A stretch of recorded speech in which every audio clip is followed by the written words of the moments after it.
भारत और अमेरिका के बीच trade deal जल्द हो सकती है। Asia Pacific economic cooperation summit में अमेरिकी राष्ट्रपति डोनाल्ड ट्रंप ने ट्रेड डील को लेकर बड़ा बयान दिया है। उन्होंने कहा कि भारत के साथ वो बड़ी ट्रेड डील करने जा रहे हैं। So I'm doing a trade deal with India, and I have great respect and love. As you know, for Prime Minister Modi, we have a great relationship. So I'm doing a trade deal with India, and I have great respect and love. As you know, for Prime Minister Modi, we have a great relationship.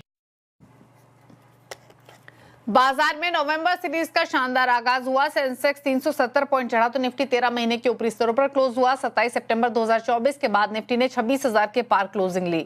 वहीं mid cap small cap stocks में खरीदारी रही। Market की details लेते हैं आशीष चतुर्वेदी से। आशीष, बताइए आज की मार्केट का एक्शन। देखिए 13 महीने की ऊंचाई पर आ गया है। अब निफ्टी 26,000 के पार की क्लोजिंग देखने को मिली। लंबे समय से इसका इंतजार था और बढ़िया मोमेंटम यहां पर नजर आया। चाहे आप स्मॉल कैप को देखें, मिड कैप को देखें, बैंक निफ्टी भी देखें तो दिन के निचले स्तरों से बढ़िया रिकवरी के साथ बंद हुआ। अब समझ लेते कि इंडेक्स में तेजी दरअसल कहां से आई। तो निफ्टी के कंपोनेंट्स को अगर आप देखें तो जिनमें ज्यादा तेजी आपको देखने को मिली है HCL टेक है, NTPC, पावर ग्रिड और अदानी पोर्ट्स। इनफैक्ट पूरा अदानी समूह ऐसा था जो आज पूरा चमक रहा था। गिरने वालों में BEL है, इटर्नल है, कोल इंडिया नतीजों के बाद 2.5% की गिरावट और डॉक्टर रेड्डीज यहां पर भी देखें तो गिरावट आपको नजर आई। लेकिन ब्रॉडर मार्केट कंपैरेटिवली थोड़ा सा और बेहतर था। MRPL देखें, M&M फाइनेंस नतीजों के बाद हुडको सेल बड़े मूव्स सारे स्टील कंपनीज में नजर आए। वहीं गिरने वाले शेयरों की बात की जाए तो बंधन बैंक है, PB फिनटेक है, NLC इंडिया और HDFC AMC। लेकिन खास बात यह है कि लंबे समय के बाद 26,000 के पार आज आपको क्लोजिंग नजर आई। शुक्रिया आशीष डिटेल्स बताने के लिए। म्यूचुअल फंड्स में ट्रांसपेरेंसी बढ़ाने और निवेशकों की लागत कम करने के लिए मार्केट रेगुलेटर सेबी ने बड़ा प्रस्ताव दिया है। सेबी ने म्यूचुअल फंड्स के एक्सपेंस रेशियो और एग्जिट लोड कम करने का प्रस्ताव दिया है। इसके लिए सेबी ने कंसल्टेशन पेपर भी जारी किए हैं। इसका कैसा रहेगा असर, बता रहे हैं यतिन मोहता। ऑब्वियसली अगर हम बात करें सेबी की तो पहले भी म्यूचुअल फंड्स के TER यानी टोटल एक्सपेंस रेशियो पे एक डिस्कशन पेपर आया था जहां इंडस्ट्री के बैकलैश की वजह से उसको वापस लिया गया। लेकिन जो सेबी के प्रस्ताव हैं पुराने प्रस्ताव जैसे ही हैं। इनफैक्ट अगर हम बात करें कि जो ओपन एंडेड फंड्स हैं उनके लिए 15 बेसिस पॉइंट्स तक और जो क्लोज्ड एंडेड फंड्स हैं यहाँ जो रेशियो है इसको 25 बेसिस पॉइंट्स तक घटाया जाए। इनफैक्ट अगर हम बात करें तो जो इक्विटी के अलावा भी म्यूचुअल फंड्स हैं ग्राहकों तक और निवेशकों तक फ़ायदा पहुँचाने के लिए TER रेशियो को कम करने पर जोर दिया गया है। इससे टिपिकली होता क्या है, जो TER रेशियो होता है, जो एक्सपेंस रेशियो होता है, उसका खर्चा इन्वेस्टर्स से भुगतान लेती है म्यूचुअल फंड कंपनी और बाकी के जो खर्चे हैं वो अपने बुक्स पे लेती है। लेकिन जैसे ही ये कैपिंग आ जाएगी शायद म्यूचुअल फंड्स के खर्चे बढ़ेंगे, शायद उनका जो डीलर कमीशन है वो पे आउट ज़्यादा हो सकेगा, जिसके कारण शायद मार्जिन्स पे इम्पैक्ट आए। ब्रोकरेजेस का मानना है 10 से 15% तक के अर्निंग्स इम्पैक्ट एसेट मैनेजर्स पे आएंगे, जिसकी वजह से सारे के सारे AMC स्टॉक्स भी प्रेशर में हैं। और एक इंटरेस्टिंग प्रावधान जो सेबी ने कहा है वो है ब्रोकरेज में कटौती। ब्रोकरेजेस में इन्होंने ये ऑब्जर्व किया कि आगे जो प्रस्ताव है उसके हिसाब से जो ब्रोकरेजेस 12 पैसे कैश पे दी जाती है उसको घटा के लगभग 5 पैसे कर दी जाए। जो फ्यूचर्स की ट्रेडिंग पे 2 पैसे ब्रोकरेज है उसको 1 पैसे कर दी जाए, क्योंकि आर्बिट्राज फंड्स तो ऑलरेडी कम ब्रोकरेज दे ही रहे हैं। और रिसर्च का काम AUM का है तो AMC का है, तो AMC के ऊपर रिस्पॉन्सिबिलिटी है रिसर्च की फीस देना या उसका भुगतान करना। उससे इन्वेस्टर्स को कोई लेना देना नहीं है। इन्वेस्टर्स को डबल तरीके से रिसर्च की फी देने की ज़रूरत नहीं है। और शायद ये प्रस्ताव के कारण भी सारे के सारे ब्रोकरेज स्टॉक्स आज बहुत नर्वस हैं। इनफैक्ट AMC स्टॉक्स से ज़्यादा गिरावट आज ब्रोकरेज स्टॉक्स में आपको देखने को मिल रही है। और एलन मस्क की कंपनी स्टारलिंक जल्द ही भारत में सेवाओं की शुरुआत कर सकती है। सोर्सेस के मुताबिक कंपनी कल और परसों मुंबई में सुरक्षा एजेंसीज की सेवाओं की टेस्टिंग करवाएगी। और डिटेल्स लेते हैं असीम मनचंदा से। असीम, बताइए क्या अपडेट, क्या प्लान है स्टारलिंक का? अगर आपको भारत में किसी भी नई टेलीकॉम सर्विस की शुरुआत करनी है तो आपको इसके लिए सुरक्षा एजेंसियों को टेस्टिंग करानी होती है और टेस्टिंग कराने की मंजूरी मिलने के बाद आप सेवाओं की शुरुआत कर सकते हैं। जो हमें सूत्र बता रहे हैं कि एलन मस्क की कंपनी स्टारलिंक कल और परसों यानी 30 और 31 अक्टूबर को मुंबई में सुरक्षा एजेंसियों को अपनी सर्विसेज का डेमोन्स्ट्रेशन देंगी, उन्हें टेस्टिंग कराएंगी। एक बार ये टेस्टिंग पूरी हो जाती है और सुरक्षा एजेंसियां उनको ग्रीन सिग्नल दे देती है तो कंपनी आसानी से भारत में अपनी सेवाओं की शुरुआत कर सकती है और नए ग्राहक भी आसानी से जोड़ सकती है। ये भी बता दूं कि कंपनी ने भारत में 3 जगह पर अभी गेटवे लगाने के लिए आवेदन किया है। कंपनी मुंबई, चेन्नई और नोएडा के अंदर 3 गेटवे लगा रही है। आगे चल करके कंपनी अपने गेटवेज की संख्या भी बढ़ा सकती है, लेकिन शुरुआत में कंपनी 3 गेटवे के साथ अपनी सर्विसेज की शुरुआत करने जा रही है। तो अगले 2 दिन कंपनी जो सुरक्षा एजेंसीज है उनको डेमोन्स्ट्रेशन देगी, वहां पर अपनी सेवाओं की टेस्टिंग कराएगी, वहां पर उनको इंटरसेप्शन कंपनी चेक करेंगी कि वो इसको कर पा रही है या नहीं कर पा रही है। तो एक बार ये सब सारा काम सही से हो जाता है तो कंपनी बहुत जल्दी अपनी सेवाओं की शुरुआत कर सकती है। नवंबर में सरकार जो सैटेलाइट स्पेक्ट्रम का आवंटन करने की तैयारी कर रही है, तो एक बार ये सैटेलाइट स्पेक्ट्रम कंपनी को मिल जाता है तो कंपनी इसके बाद कमर्शियली अपनी सेवाओं की शुरुआत भी कर सकती है।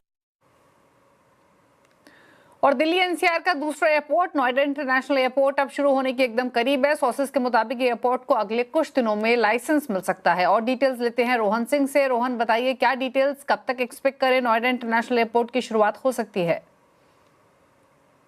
जी, नोएडा इंटरनेशनल एयरपोर्ट के काम में पहले कई बार देरी हो चुकी है। शुरुआत में 2024 में लॉन्च होने वाला था, लेकिन निर्माण कार्यों में लगातार देरी होती रही और अब जो सूत्र हमें बता रहे हैं निर्माण कार्य लगभग पूरा हो चुका है और नवंबर में इसे लाइसेंस मिलने की उम्मीद है। इसके लिए डीजीसी अगले 3-4 दिनों के अंदर एक टेस्ट फ्लाइट कंडक्ट करा सकता है और उसके जो रिजल्ट्स आएंगे उसको एनालाइज करने के बाद इस एयरपोर्ट को एरोड्रम लाइसेंस दिया जा सकता है। उम्मीद की जा रही है कि नवंबर 5 से 7 के बीच इस एयरपोर्ट को लाइसेंस दिया जा सकता है और इसके लगभग 30 से 45 दिनों के अंदर जो पहली कमर्शियल उड़ानें हैं वो यहां से भरी जा सकती है। इससे पहले नवंबर में ही इस बात की संभावना है कि इस एयरपोर्ट का इनॉग्रेशन किया जाए। तो जो हर्डल्स थे वो लगभग दूर हो चुके हैं और अगले कुछ दिनों में दिल्ली एनसीआर को अपना दूसरा एयरपोर्ट मिलने जा रहा है। शुक्रिया रोहन। और राष्ट्रपति द्रौपदी मुर्मू ने आज सुबह अंबाला एयरफोर्स स्टेशन से राफेल फाइटर जेट में उड़ान भरी। राफेल ने सुबह 11:10 पर टेक ऑफ किया और 11:50 पर इसकी लैंडिंग हुई। राष्ट्रपति मुर्मू फ्लाइट सूट पहनकर राफेल में बैठी और टेक ऑफ से पहले हाथ हिलाकर अभिवादन किया। राष्ट्रपति जिस राफेल में बैठी थी उसे ग्रुप कैप्टन अमित गेहानी ने उड़ाया। राष्ट्रपति के राफेल जेट के पीछे air chief marshal Amarpreet Singh ने दूसरे एयरक्राफ्ट से उन्हें एस्कॉर्ट किया। राष्ट्रपति मुर्मू भारतीय वायुसेना के 2 फाइटर जेट में उड़ान भरने वाली भारत की पहली राष्ट्रपति हैं। इससे पहले 7 अप्रैल 2023 को उन्होंने असम के तेजपुर एयरफोर्स स्टेशन से सुखोई 30 MKI फाइटर जेट में उड़ान भरी थी। और दिल्ली में आर्टिफिशियल बारिश कराने की कोशिश फिलहाल नाकाम रही है। दिल्ली में आज होने वाली क्लाउड सीडिंग को फिलहाल टाल दिया गया है। कल दिल्ली में क्लाउड सीडिंग की गई थी, जिसके बाद उम्मीद जताई जा रही थी कि दिल्ली में बारिश होगी, लेकिन ऐसा नहीं हुआ। IIT कानपुर के प्रोफेसर मनिंद्र अग्रवाल का कहना है कि बादलों में नमी की कमी की वजह से बारिश नहीं हो पाई, लेकिन ट्रायल में कई जानकारी जुटाई गई हैं। हाँ, अनफॉर्चुनेटली आज क्योंकि बादलों में मॉइस्चर कंटेंट काफ़ी कम था, लगभग 15%, तो उसकी वजह से बारिश नहीं हो पाई। लेकिन फिर भी हमने बहुत अच्छी इंफॉर्मेशन कलेक्ट करी है। देखिए, एक तो एक्सपेंडिचर अधिक होने का कारण ये है कि कानपुर से फ्लाइट गई दिल्ली, तो उसमें फ्यूल कॉस्ट अधिक हो गई। अगर हम रेगुलरली इस सीडिंग को करते हैं तो दिल्ली के आसपास ही किसी एयरपोर्ट से करेंगे, जिससे कि फ्लाइट कॉस्ट कम हो जाएगी। और दिल्ली में आर्टिफिशियल बारिश को लेकर सियासी घमासान छिड़ गया है। दिल्ली सरकार का दावा है कि क्लाउड सीडिंग सफल रही है और इससे प्रदूषण भी कम हुआ है। वहीं आम आदमी पार्टी ने इस पर सवाल खड़े किए हैं। तो इन्होंने साहब नाटक किया, पहले बोला 12 बजे 12:30 बजे बारिश आएगी। आप कहीं पे भी पढ़ लीजिए, साइंटिस्ट कहते हैं कि बारिश आपने जैसे ही क्लाउड सीडिंग की उसके 15-20 मिनट में बारिश आनी है। साहब इन्होंने बढ़ा दिया, नहीं जी 4 घंटे के अंदर भी बारिश आ सकती है। चलिए ठीक है, इलाका भी वहां से लेकर वहां तक का नपवा दिया कि करोल बाग में बारिश हो तो हमारी, बुराड़ी में बारिश हो तो हमारी, मयूर विहार में हो तो हमारी। हमने कहा चलिए भाई, मगर इंद्र भगवान इनसे इतने नाराज कि एक बूंद बारिश नहीं हुई। जो आज आम आदमी पार्टी बोल रही है 10 साल तक इसके विपरीत बोलती रही है। ये आम आदमी पार्टी ही कहा करती थी कि दिल्ली का क्लाउड सीडिंग एक विकल्प है, हम लेके आएंगे। 10 साल में नहीं ला पाए। अभी तो कहते हैं कि वो IIT है, फिर ही उनका ये हाल है। और हमने 7 महीनों में आप देखिए मसौदा साइन किया, IIT को पार्टनर ढूंढा, प्लेन मॉडिफाई हुआ, उसका मिक्सचर बना, उसकी ट्रायल शुरू हुई, सारी परमिशंस ली, जहाज हवा में आए और ट्रायल करके गए। ये असंभव चीज को संभव करने में रेखा गुप्ता जी की सरकार कामयाब हुई है। और गुजरात में बेमौसम बारिश से कई जिलों के खेतों में खड़ी मूंगफली, कपास और धान की फसलें पूरी तरह बर्बाद हो गई हैं। इससे किसानों को भारी नुकसान हुआ है। साणंद और आसपास के इलाकों में खेतों में बारिश का पानी भरा है। राज्य सरकार ने नुकसान का आकलन करके मुआवजे का ऐलान किया है। हमारे संवाददाता केतन जोशी ने साणंद के आसपास के क्षेत्रों का दौरा करके किसानों से बातचीत की। गुजरात के कई जिलों में बिन मौसम बारिश के कारण खेत है वो तालाब में तब्दील हो गए हैं। इस वक्त मैं कई सारे किसान के साथ हूँ, लेकिन आप मेरे पीछे देख सकते हैं कि जो खेत है वो लिटरली यहाँ एक लेक में तब्दील हो गया है। ये डांगर का पेडी का क्रॉप है जो संपूर्ण रूप से फेल हो गया है। आइए हमारे साथ कुछ किसान हैं जिनका खेत है, उनसे हम बात करते हैं। ये किसका क्रॉप है और क्या हुआ इसका, ये आप बताइए। उसमें ये खेत मेरा है और उसमें डांगर का पाक हमने करा था, और आज बहुत बारिश आई है, इसलिए वो डांगर का पाक संपूर्ण नाश हो गया है। जो सरपंच है उनसे भी बात करते हैं। डोडिया जी बताइए कि क्या हालत है इस पूरे एरिया के जो खेत है, उसमें कुछ खेत में नुकसान है कि सारे खेत में? ऐसे तो पूरे गुजरात में कम बिन मौसम बारिश हुई है, उसमें हमारे एरिया में ज़्यादातर बारिश हुई है और ज़्यादातर यहाँ पर खेती जो पेड़ी की हो रही थी उसमें 100 से 100% हम नुकसान कह सकते हैं पूरे एरिया में। यहाँ सानंद से लेके पूरे नलसरोवर तक हम जाते हैं तो वहाँ तक पूरी पेड़ी खत्म है। अभी सौराष्ट्र में भी यही हाल है, खासकर जो मूंगफली है, कॉटन है, पेडी है और जो सीजनल क्रॉप खेत में खड़े थे उनका नाश हो गया है। लेकिन अगर पूरे हम गुजरात में नुकसान की बात करें तो ये आंकड़ा कई सौ करोड़ में जा सकता है। केतन जोशी, साणंद।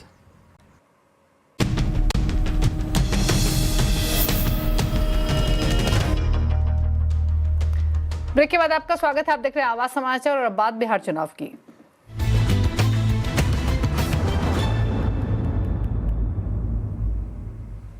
बिहार में आज हाई प्रोफाइल प्रचार का दिन है। एनडीए की तरफ से गृह मंत्री अमित शाह, रक्षा मंत्री राजनाथ सिंह और यूपी के सीएम योगी आदित्यनाथ ताबड़तोड़ रैलियां कर रहे हैं। अमित शाह ने दरभंगा के अलीनगर में मैथिली ठाकुर के लिए सभा की। रैली में उन्होंने बिहार में सीएम पद को लेकर बड़ी बात कही। उन्होंने कहा कि बिहार में सीएम के लिए कोई वैकेंसी नहीं है। सोनिया जी राहुल को बनाना चाहते हैं और लालू जी अपने बेटे को बनाना चाहते हैं। दोनों को मैं कह देता हूं, सीएम या पीएम कोई भी सीट खाली नहीं है। यहां नीतीश कुमार जी है, वहां मोदी जी। आपके लिए सीटें खाली नहीं है। और बीजेपी के स्टार प्रचारक यूपी के सीएम योगी आदित्यनाथ ने सिवान की रैली में शहाबुद्दीन के बेटे उसामा पर निशाना साधा और कहा, जैसा नाम वैसा काम। जेडी ने यहां से जो प्रत्याशी दिया है वो अपनी खानदानी आपराधिक पृष्ठभूमि के लिए इस पूरे क्षेत्र नहीं देश और दुनिया में कुख्यात रहा है। नाम भी देखो ना, जैसा नाम वैसा काम। में महागठबंधन भी जमकर प्रचार में जुटा हुआ है। राहुल गांधी वोट अधिकार यात्रा के बाद पहली बार बिहार आए हैं। उन्होंने तेजस्वी के साथ मिलकर प्रचार किया। बिहार के मुजफ्फरपुर की रैली में राहुल ने कहा कि नीतीश कुमार रिमोट कंट्रोल से चलने लगे हैं और बीजेपी उन्हें कंट्रोल कर रही है। नीतीश जी का चेहरा का प्रयोग हो रहा है। रिमोट कंट्रोल बीजेपी के हाथ में है। आप ये मत सोचिए कि अति पिछड़ों की आवाज उधर सुनाई देती है। 3-4 लोग कंट्रोल करते हैं, बीजेपी कंट्रोल करती है, उनके हाथ में रिमोट कंट्रोलर है और उनको सामाजिक न्याय से कोई लेना देना नहीं है। और गलत लाइफस्टाइल से लेकर बढ़ते तनाव की वजह से आपका ब्रेन खतरे में है। इस वर्ल्ड स्ट्रोक डे पर हम कंज्यूमर अड्डा में करेंगे चर्चा कि कैसे थोड़ा ध्यान, सही पहचान और हेल्दी आदतों से अपनी लाइफ को स्ट्रोक फ्री और हैप्पी बना सकते हैं। शाम 5:57 पर देखिए कंज्यूमर अड्डा। और इसी के साथ इस बुलेटिन में तो इतना ही। ब्रेक के उस पार भी खबरें जारी हैं। नमस्कार।